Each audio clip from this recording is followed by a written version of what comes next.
what do our international partners, our allies historically, what do they think from what they're seeing? Because they're hearing what Hegseth says and Trump says, but they're seeing what's actually happening. What are your thoughts on how Yeah. we are being portrayed on the global stage, both messaging and in reality?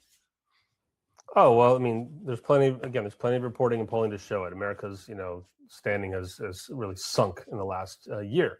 And I recently was at an international conference. I was in India at the Raisina Dialogue. And, I was a long time goer of these conferences, like the Munich Security Conferences and others. And when you go abroad, you'll hear they'll tell you what they think of the United States, and they'll ask you about what's going on back in Washington.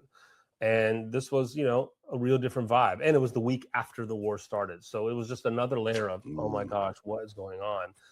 But it's a mix of, I can't believe what Donald Trump is doing in that world of professional national security, practitioners, combined with, but we know it's not you guys. We see the protesters in Minneapolis. We see the No Kings movement.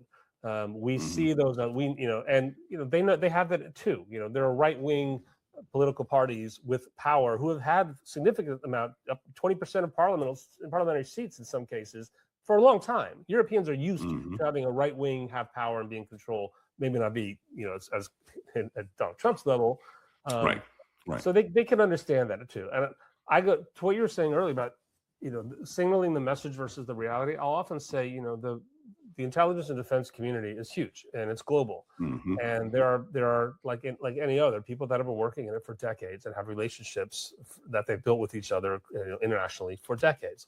And now they all work, these leaders, for politicians, and they know the game and they know the reality of this profession. And so I tell a story often where I was in the beginning when the first Trump administration, when he was surprising everybody by tweeting out orders that the Pentagon didn't know about, like, we're going to pull out of Syria. He would just blurt something out, and the Pentagon would go, whoa, let's wait and see about that.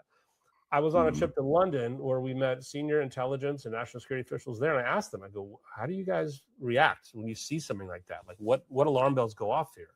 And they go, oh, yeah, we see a tweet, we pick the phone, we call our counterpart at the NSC or at Langley or DIA or wherever it might be, and almost always the response on the other side of the phone is, yeah, we saw it too. Hey, we'll get back to you. We're looking into it. We don't know.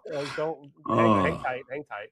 So you have these keepers of the watch who are just, they're not ready to hit the button that the president's noticed. They're waiting to find out what was true or not. That was back then. So yeah, I think that still exists, and you see that now.